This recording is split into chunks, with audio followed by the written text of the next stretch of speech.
know with what we learned from those experiments, we know with the film we access to the fact that there are specific interaction between P47, P67, P67, and P40.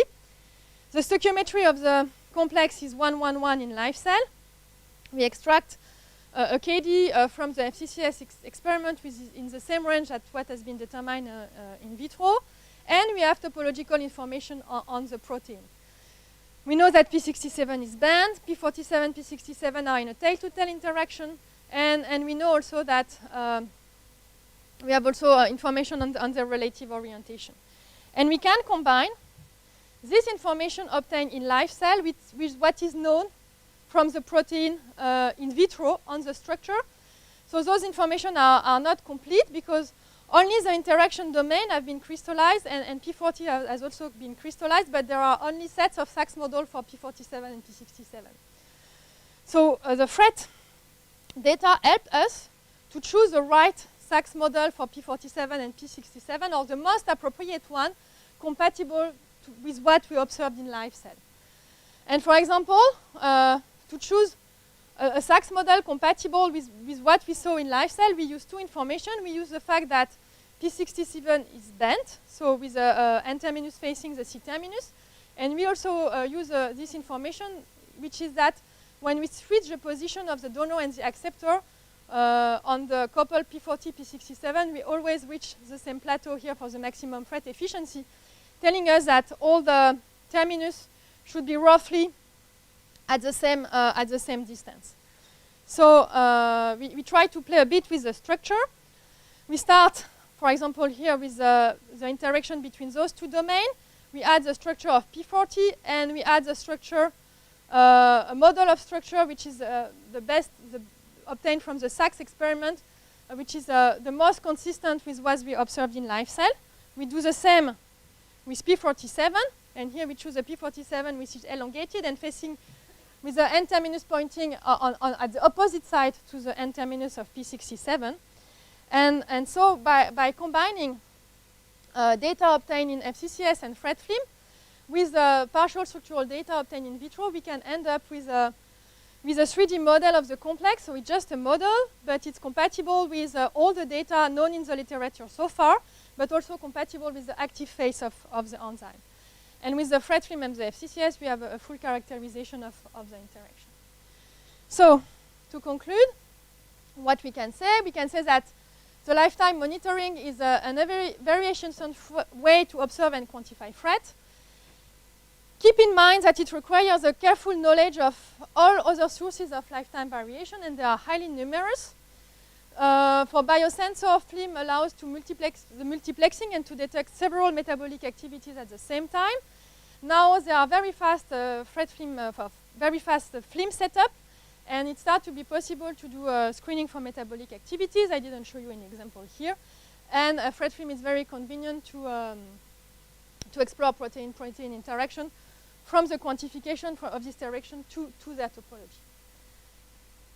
Thank you for your attention. Yes, sorry, I forgot the last slide. So I would like to thank, of course, the group and the student for the work, and especially Cornelia, who did all the work I present you in the last part. Thank you.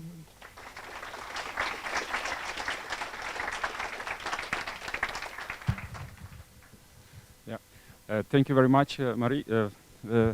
Very clear talk. I have a question about comparison of lifetime imaging with ratio imaging when you do FRET. And so could you make a kind of comparative in terms of robustness of the measurements and how one measurement is more insensitive to experimental parameters? Yeah. You mean if you compare for film and the ratio imaging in the fluorescent protein biosensor? It's okay. You know that microscopy is always a story of compromise, and so it's a compromise with the dye. It's a compromise with the setup available. Microphone. Sorry. So microscopy is always it's always a matter of compromise. So it's a compromise with the dyes. It's a compromise with the setup available. So.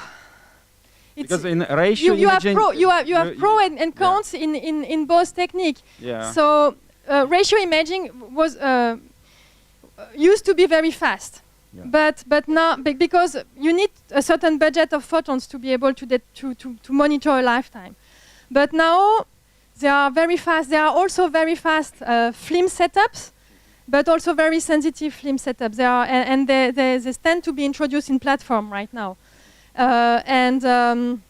So it's now possible to have access to a sensitive film setup, even to monitor quite fast lifetimes. But in general, film should be much more robust because it will be less sensitive to concentration of individual components than ratio, right? But you can have variation of the lifetime due to many things. Because the monitoring of the lifetime really depends on the competition between FRET and other non-radiative pathway, and there are numerous options for non-radiative pathway. So I think that both are useful, and it really depends on the context. The last question. Thank you. Hi. Bonjour. I have a question concerning the previous studies of the Demotis et al. You show the spectra.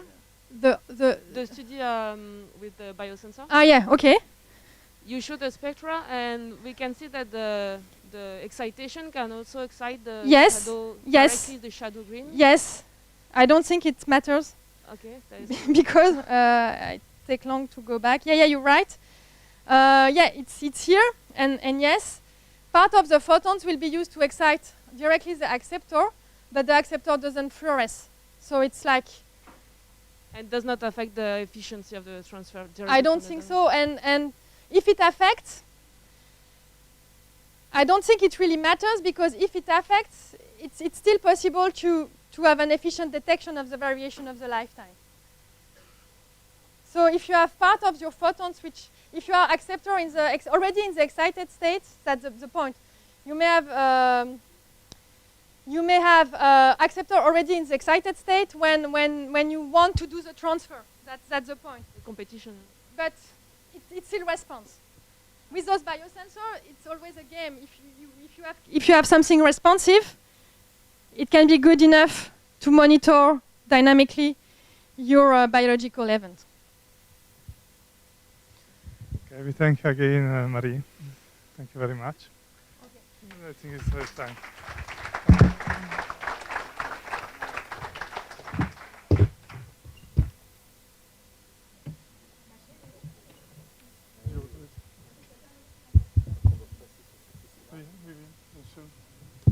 Alors, est-ce que là, la prise...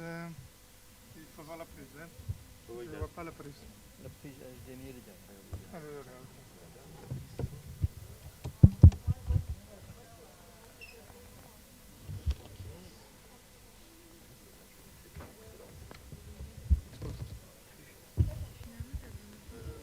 ouais, j'ai trouvé un pointeur.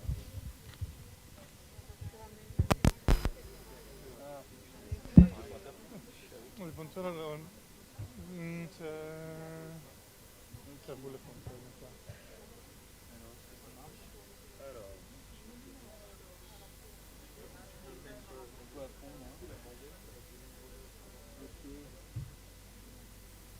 Can you try to speak, please? Can you test the audio?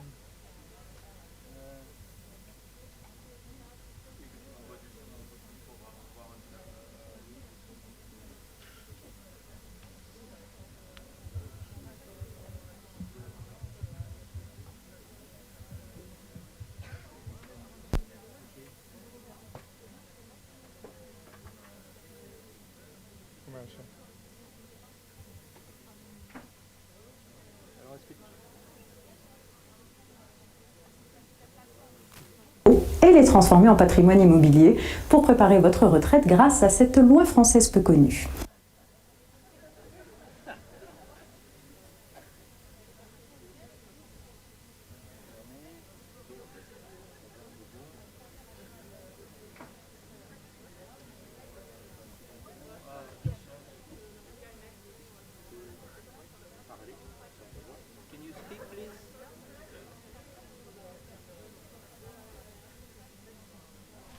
Can you try the audio, Casper, please? Can you speak? I can't hear you, I'm sorry. That's great. Okay, you can... Oh, no, I can't hear you, but I can speak, so... You can speak, it's working. It's working. It sounds like you can hear me. Yes, yeah, or it looks like you can hear me, I should say. But he cannot hear us, I think. I think he cannot hear us. Now I can hear you. Il ne sent pas le son. Lui. Ah, il n'entend pas notre son, c'est ça? Okay. Ça marche. Great. So I introduce to you Kaspar Podkowski, who works in Allen Institute in the United States and is interested in monitoring the neural activity. Thank you, Kaspar. Thanks very much for the introduction, and thanks very much for inviting me. It's very interesting to give a disembodied talk like this, where there are so many of you, and I get to see through the camera as the computer gets moved around. So my name is Kaspar, and so today I'm going to talk to you a little bit about some of the motivations and the ideas behind the development of this glutamate indicator, iGluSniffer3. So this is a new glutamate indicator that we optimized for synaptic imaging. And I am the head of the optical physiology program at the new Allen Institute for Neural Dynamics, which was just launched yesterday. But most of this work was done at the HHMI Janelia Research Campus, which is where I and my lab were up until about a month and a half ago. So I should say now that I've done, most of this work was not done by me. And so I'll try to acknowledge the various people that contributed to the work that's in the various slides. But please see also the authors that are listed in our abstract in the course booklet.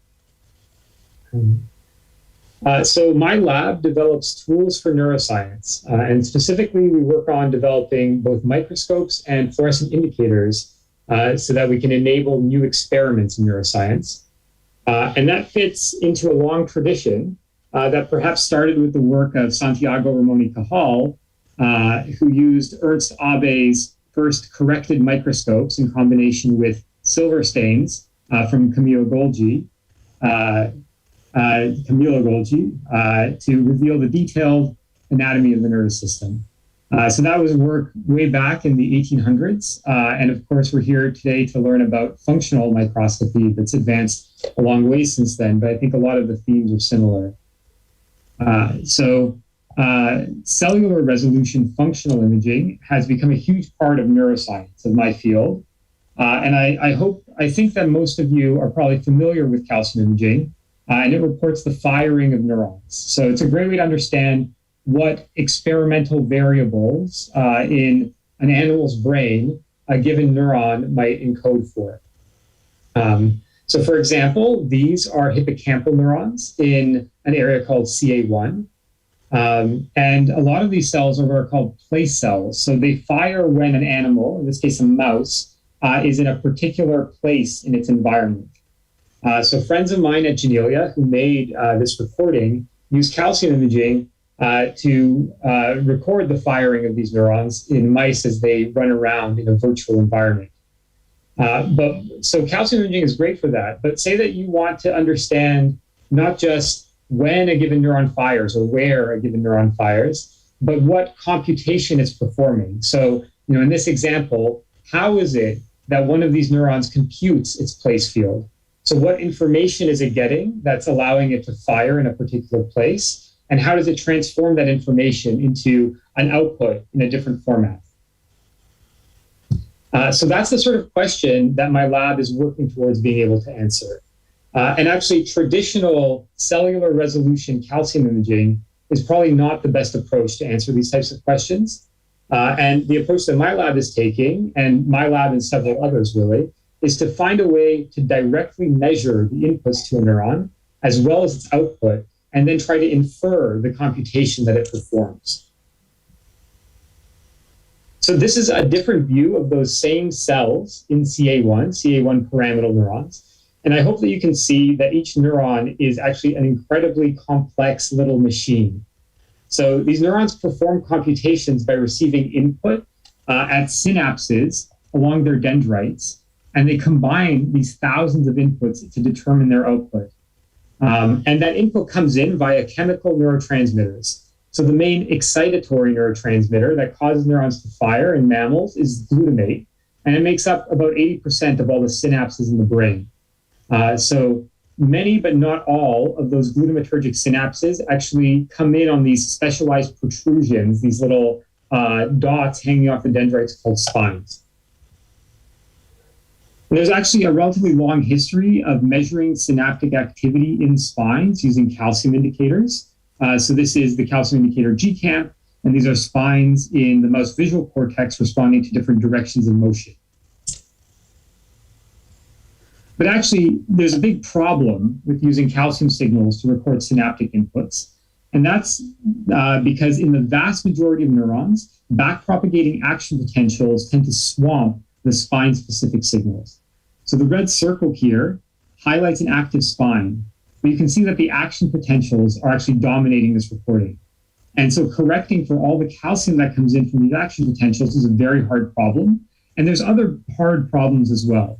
So for example, not all synapses come in at spines, and those don't generally show calcium signals. And in general, the fact that calcium is a postsynaptic signal means that signals at different synapses become mixed when you measure them this way. So backpropagating action potentials are a bad problem, but generally depolarization of dendrites, the local spread of calcium within dendrites, all cause problems for measuring what the arrangement of inputs is to a neuron, which is something that very much interests us. And so that was the main motivation for the development of glutamate indicators, to have a better way to measure synaptic inputs. And so the most popular family of glutamate indicators is iGluSniffer, or the intensiometric glutamate sensing fluorescent recorder, which was developed in my colleague Lauren Luger's lab. So iGluSniffer has a structure, if you're familiar with GCAMP, that's very similar to GCAMP, in which a GFP or a GFP variant, like a yellow fluorescent protein, and that's a barrel-shaped protein like this, it's circularly permuted so that it has these two openings. The N and C terminus move to either side of an opening in the fluorescent protein, where we now insert a domain that changes its conformation when an analyte is presented. And actually, all major GFP-based sensors are opened up at the same location. All major intensiometric GFP-based sensors. In this case, the protein that's added that undergoes a conformational change is a bacterial glutamate binding protein called gluttal. And this particular protein was chosen because it undergoes a very large conformational change when it binds glutamate. So we call it the Pac-Man protein. These paraplasmic binding proteins in general behave like this, where they have these two domains that are sort of connected by a hinge. And upon binding their ligand, that hinge closes. So here's a structural model of iGluSniffer. It's assembled out of separate actual structures that we have for the fluorescent protein and for the binding protein, but we don't actually have a good complete structure of many of these GluSniffer variants. But the green part here is the fluorescent protein, and the orange and the pink are the two halves of that Pac-Man feature that closes. And that closing pulls on these strands of the fluorescent protein in a way that, in this case, increases the fluorescence of that protein. So then the original team that made iGluSniffer took that protein, that whole sensor protein, including all those domains, and they fused it to a transmembrane domain to display it on the surface of cells. And you can see that the sensor still works in that case. It gets brighter when you add glutamate.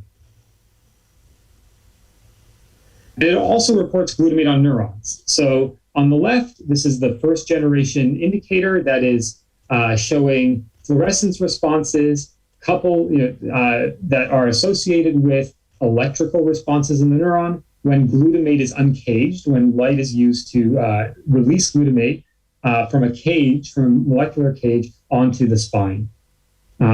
And this is actually from a newer generation of sensor, an example of actually measuring a functional signal at a spine in the visual cortex of a ferret. So that particular spine tends to like responses towards a particular stimulus. But as you can see, and I'll get to this in a moment, it's actually responding to all these different directions and motion stimuli, which is unexpected, to say the least, for this brain area. And so, driven by these sort of cool developments in the making of this glutamate sensor, my lab set out to use iGlu sniffer to map inputs to dendrites. This was about 6 years ago now. And so we do these experiments where we show mice moving grating stimuli, just actually like the ferret of the previous slide, while we image a variant of glue sniffer in the neurons in its visual cortex. And here in this experiment that I'm about to show you, we actually put both a calcium indicator that's red and a yellow glutamate indicator, but it's shown as blue in this image. So these different spines on one of these neurons tend to have different preferred stimuli. They like different directions of motion, and you can plot that in different colors. So showing you that here, in these images, the hue, the color, red or blue or green, corresponds to the preferred direction of the signal, of the motion stimulus. And the intensity corresponds to how strong the response is. So black means no response, white means, or fully saturated means a very strong response. And these pictures are very pretty. You can see that there's responses to different directions of motion in both the glue sniffer and the calcium channel. But there's actually a very big problem here. And the problem is that everywhere that you see intensity, it means that the pixel is actually responding to a visual stimulus. But we see responses everywhere along the dendrites, even where there aren't synapses. So there, for example, there's this white region here along a dendrite. And where you see this white or gray color, it means that the responses are very weakly tuned, meaning that they're responding to all different directions of stimuli, which most of the inputs to this region don't actually encode. And what that tells us is that these responses are probably a mixture of signals from many different presynaptic neurons. And so another way to quantify that mixing is to calculate the autocorrelation of those pixel responses in space. And that gives you a sense of what the spatial extent of the indicator is that it samples of glutamate release in the brain. And so the spatial extent of this particular iGlu sniffer that I showed you in the previous slide is actually multiple microns, so about 3.6 microns. And that's a problem because glutamate synapses in the brain are very, very closely packed. So there's an average of 1 synapse per cubic micron. So you might ask, right, is it just that glutamate spills out on the spatial scale of about 3 microns in the brain, and it's actually activating all these synapses? But actually, synaptic signaling in the brain is extremely specific. There's basically no crosstalk in real synaptic signaling in the brain. And so it means that iGlu sniffer, under the conditions that we tested, is somehow very different from endogenous synapses and has very little synaptic specificity. And so that means that when we see an iGlu sniffer signal on the dendrites of a neuron, it might not be coming from a synaptic partner of that neuron, but rather just some unconnected synapse that happens to be less than a micron or less than 2 microns away. And so these are very important considerations when designing indicators. You have to think about ultimately the application that you want to use it for and the sort of problems that you might run into. And so in our case, we ran into the problem, and then we asked ourselves, how can we make a more synapse-specific glutamate indicator? So I want you to think about that. So how would you resolve this problem? And I mean, I'll cut to the chase because there's limited time, but endogenous synaptic signaling is highly spatially specific, mainly because of 2 things. The first is the kinetics of the endogenous glutamate receptors are extremely fast and non-saturating, and their localization, they are placed on these synapses directly opposite the sites of glutamate release. And so to understand these factors better, we did some biophysical modeling. And so here you can see just a very simple simulation of glutamate diffusion. So glutamate is released in a very small volume at the synapse and then starts to diffuse away. So the blue curve here, and the axis here is cut. It's actually very, very, very, very tall. The blue curve shows the glutamate concentration over time, very, very close to the release site, so 50 nanometers away. And the orange curve is 1 micron away. And the ratio between these two curves is sort of the thing that we want to measure. It's the synaptic specificity, how specific in space the signal is. And so on the right, I've plotted the ratio of these two curves as the ratio of their frequency spectra. So this is as a function of frequency, how much signal there is in the blue versus the orange.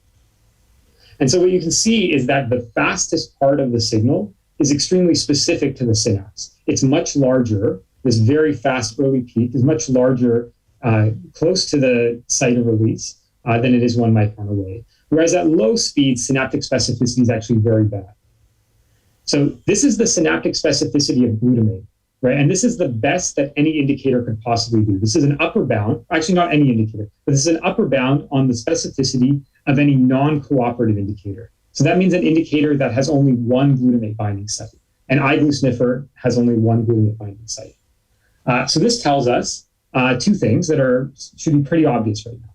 First, in order to make these indicators highly specific, the indicators have to be very fast, with rise times on the order of a few milliseconds. And that just comes directly from this. And second is that the indicator has to be close to the release site, because if it's far away, it will have a reduced specificity. A final important insight came from carefully considering the kinetics of igloo sniffer. So the observed kinetics of igloo sniffer can only be described well by a model that has at least 3 states.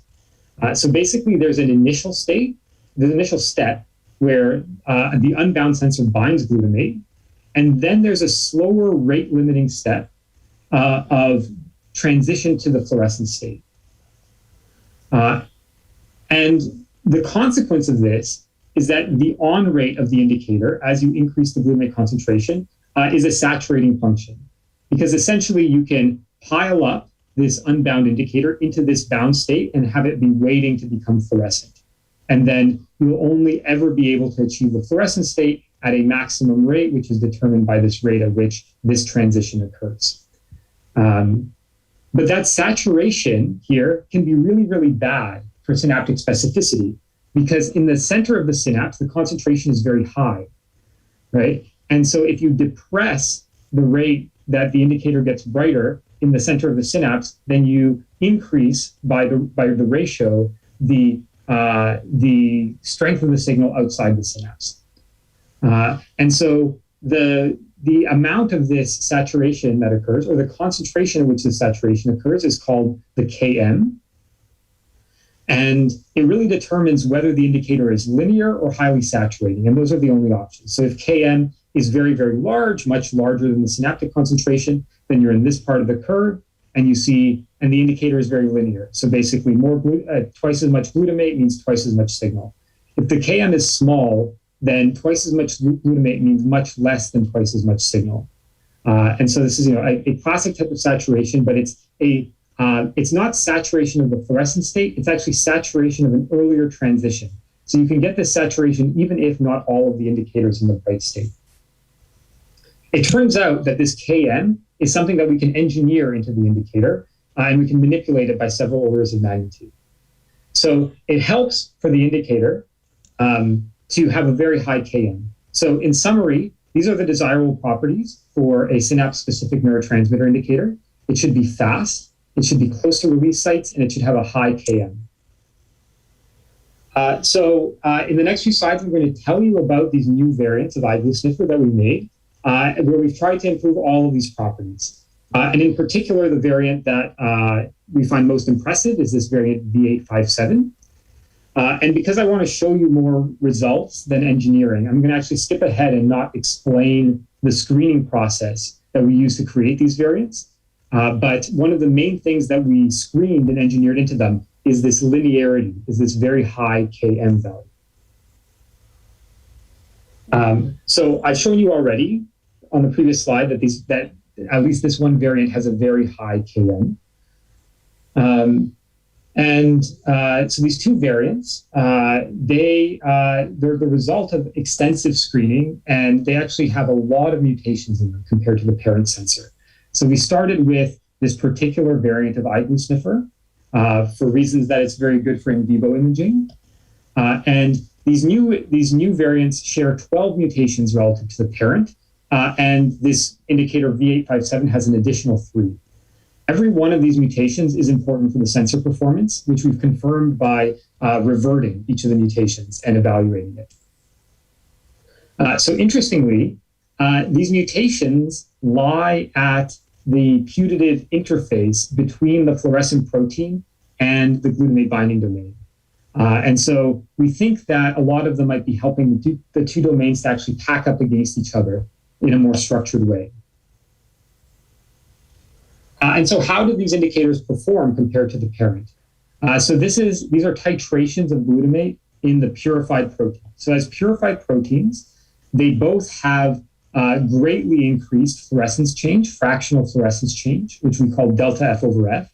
So this is the change in fluorescence divided by the baseline. And they have much larger delta F over F in response to glutamate. So the parent sensor is about 3, and for example, V857 at this pH is 55. Again, the blue here is the parent sensor, the red is V82, this sort of intermediate variant, and the yellow is V857. So these are responses now in cultured neurons to different numbers of action potentials. So this is one action potential, for example. So V857 is dimmer at rest than the previous variant, but when you stimulate it with one action potential, it gets to be about the same amplitude. As the number of action potentials increases, these new sensors continue to get brighter and brighter, whereas the peak brightness of these older variants actually tended to stay the same, which is related to the kinetic saturation that I told you about earlier.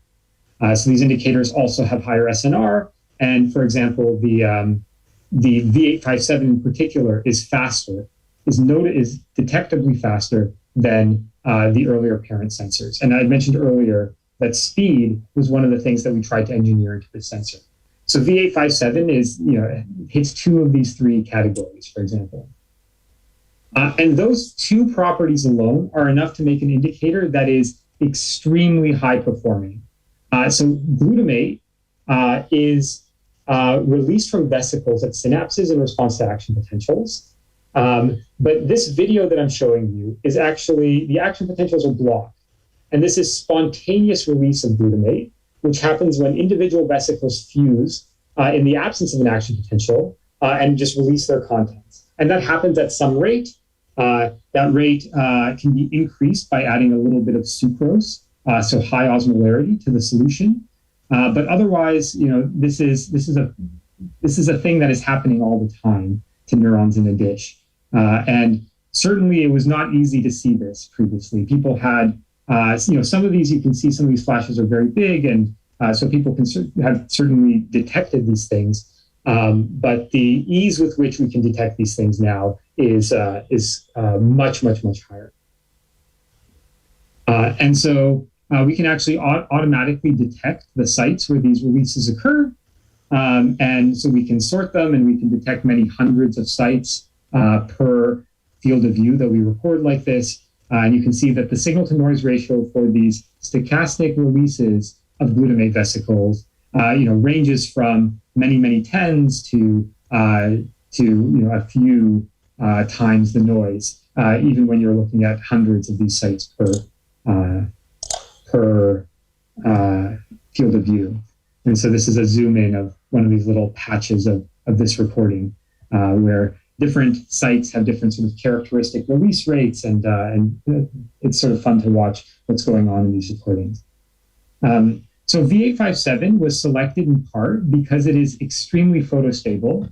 And so this is an example of recording optical minis for 15 minutes. And towards the end of this recording, these optical minis actually have no decrease in their signal to noise ratio. The indicator has bleached actually a fair bit, but most of the bleaching that has occurred is unproductive internalized indicator. And so the signal to noise ratio actually remains about the same. It actually increases marginally. One important benefit of a non-saturating indicator is that it's actually much better at quantitatively reporting the amount of glutamate released. So one of the problems with previous generations of indicators that we noticed was that when you release more glutamate, you don't get a larger signal because of that saturation. And so this is an example of that, where in culture, if we manipulate the calcium concentration, which directly interacts with the release machinery for synaptic glutamate release, that is known, and we verified that that increases the amount of glutamate that's released. So it increases the number of vesicles that fuse. However, with these older indicators, you actually don't see a larger response, whereas with the newer indicators, you do see a proportional increase in the response, as you would expect a quantitative indicator to behave. So next, I want to talk about the last property on this list, which is proximity to release states. So one of the things that we noticed using older versions of iGlu sniffer is that the indicator always seems to be conspicuously absent from the synapse. So the image on the left here is taken using expansion microscopy. It's a type of super resolution imaging that allows us to resolve very small structures. The green label is glue sniffer. And here it's using the original method of targeting it to the membrane, using a transmembrane domain called min display. And the red and the blue are postsynaptic and presynaptic markers, respectively. And so we actually performed a small screen of other approaches to target that indicator to the membrane rather than min display. And we used those optical minis, those flashing lights, as a readout. With this screen, we actually found two classes of backbones that improve the signal-to-noise ratio of optical minis. So then we characterize those constructs in vivo in mouse cortex using that expansion microscopy assay. Whereas indeed there does seem to be this little area of exclusion when you look at large numbers of synapses using this old min display approach, we actually see a relative enrichment with these other strategies of the indicator to the synapse. So these are individual examples. This is just the intensity of the glue sniffer channel, and this is now the average of many, many synapses, and again, the intensity in the glue sniffer channel. And this is a cumulative probability plot then of the ratio of the indicator intensity in a small spot around the center of the synapse to the in the entire synapse. I hope that now I've actually shown you that we've succeeded in making these three types of improvements to the indicator that we set out to make. And so the next step, of course, was to test the indicator's function for the experiments that we had originally wanted to do with those older versions of iGlu sniffer that we weren't able to do. One of the most important early experiments for validating the sensor is to image a glutamatergic neuron's axon while recording its spikes electrophysiologically. And so you put a pipette up against the neuron in vivo, and you point your objective of the microscope at axonal boutons, and now you know when spikes occur because you recorded them, and you can then see what the signals are that correspond, for example, to an individual spike. Now, of course, because the release machinery at a synapse is stochastic, when there's an action potential, you can actually succeed at releasing or fail at releasing glutamate. But when you succeed, at least with this indicator, you get a very robust response. Even for a single action potential, we get changes on the order of 100% in its intensity. Because we know when the cell spikes, we can then precisely compute the temporal response of the indicator to the action potential. And so this is a very fast indicator. And V857, compared to the previous best glutamate indicator for in vivo imaging, is a big improvement both in the amplitude and in the speed of the response. And when we repeat the experiment that I showed you earlier, we see a much more refined spatial pattern of responses. So whereas, we saw basically everything lighting up before, now we see something that is much more confined to the little spots that are, in our eyes, the actual synapses onto the spines of those neurons. So the last experiment that I want to show you are from David Kleinfeld's lab in California. And so here, our colleague Ray, he labeled either axons from thalamic neurons that travel up into the cortex, or the dendrites of cortical neurons in layer 4 that those axons innervate. And so this layer 4 is a relatively deep area of the brain that's really difficult to image in vivo, which makes this a really great test for the sensitivity of this indicator. And what Ray wanted to know was what the patterns of activity were in these feed-forward connections that were sending sensory information up from the thalamus to the cortex, and how they differed from the total pattern of inputs to the neurons that receive most of those inputs, these layer 4 excitatory neurons. And so this is the barrel cortex. This is a region of the cortex that encodes information about the whiskers, the vibrissa of a mouse that has some very interesting characteristic structure. And so the way that you test this is you stimulate the whisker by puffing a little bit of air or touching it. And I think that these experiments that Ray did are a really beautiful demonstration of the spatial specificity of this indicator. So, I hope I can make this play, because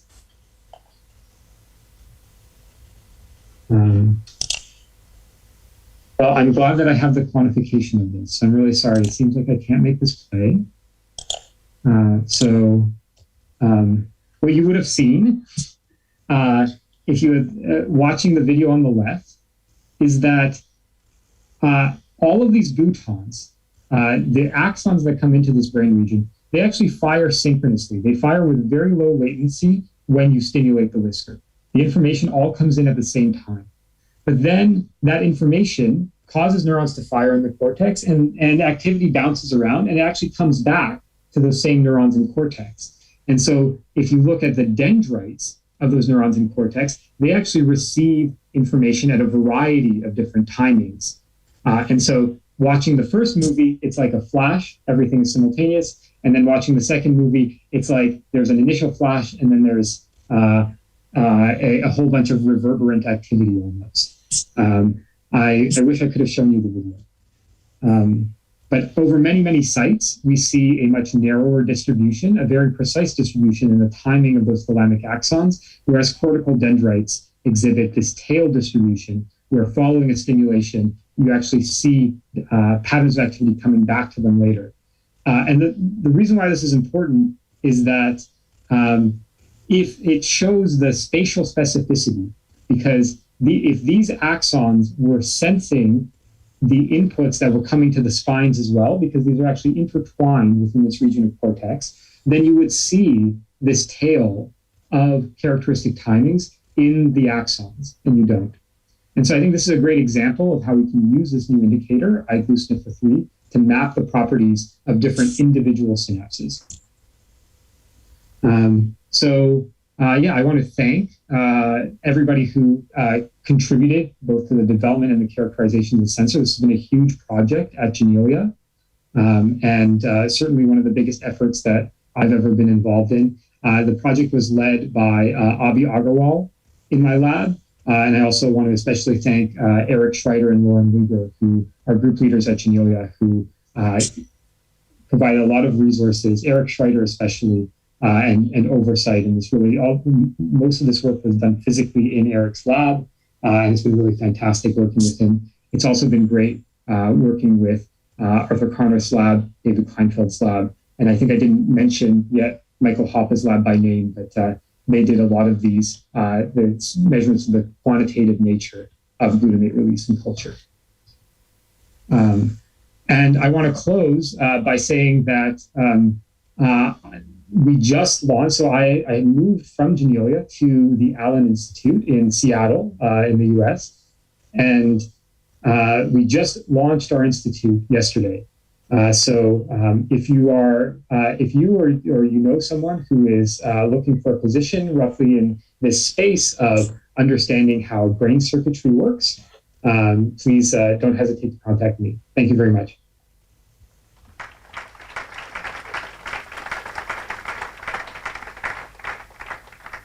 Thank you. Are there any questions? Maybe to break the ice, I have one question, which is maybe to increase the KM. Do you know if it's possible, or anybody has done to make detector that detect couple of molecules instead of single one, like 2-glutamate to be activated?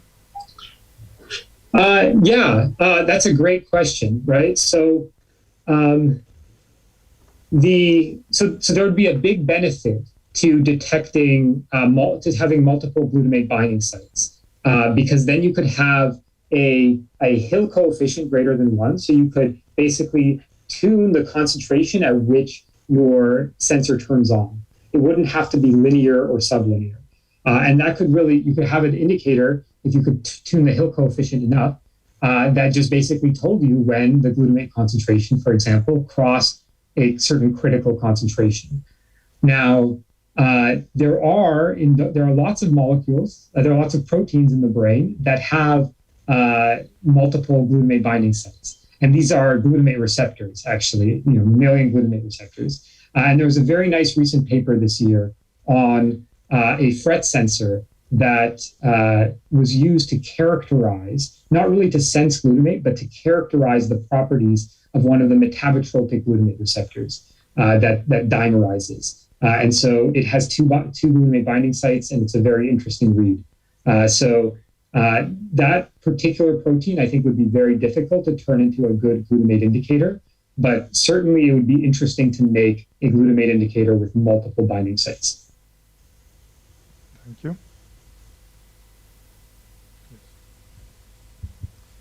So you seem to be very constrained in terms of the design of your system. You have issues to deal with thermodynamics, with kinetics, with brightness. So where do you see any opening for improvement of such a system? Do you think that you are already at the end of a story, or whether you could imagine to improve more? We can certainly improve more. So I really haven't talked about a lot of the photophysical characterization that we've done. So some things we have saturated, some things can't get better.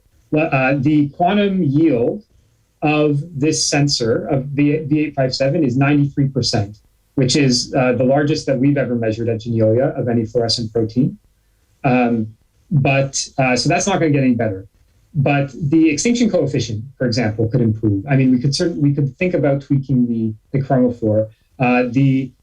We care about 2-photon excitation properties, and while they're pretty good for this indicator, they're not ideal. So we've observed related fluorescent proteins with better 2-photon cross sections, and so that's a direction that we could take this a little bit further. Actually, since this work, the Genie project has taken on further engineering of BlueSniffer, so they're making iBlueSniffer 4, and they have candidates that are improved in various properties. So, for example, there are single point mutations that retain the amplitude of the response, but are significantly faster, more than twice as fast. Additionally, there are plenty of mutations that we've already observed, that we observed when engineering this, that make much larger responses even than this, but that are significantly slower. So there's a large space to explore. I don't think we're anywhere near saturated. In the history of genetically encoded indicator design, so for example with GCamp, there have been many times when we've thought we were close to saturation, and many people said, oh, it's going to be diminishing returns to continue engineering. And a little bit of creative engineering or change of tack has led to dramatic improvements. And I think that is exemplified by the recent GCamp 8 that's being shared right now, that people are using.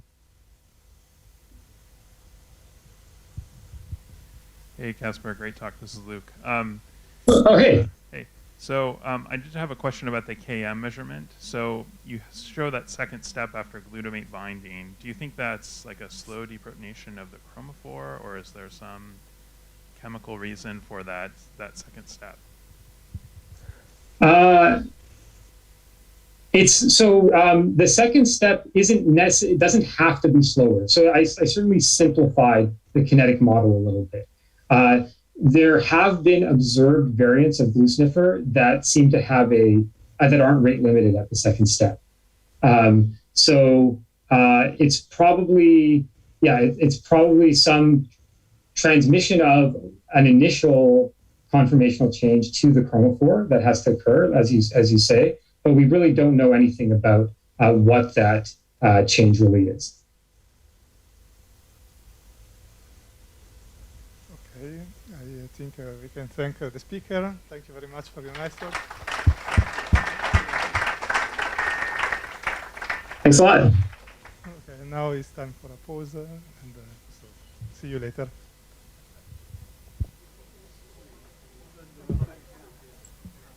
Yeah, thanks very much for having me. Take care. Thank you. Bye. Bye.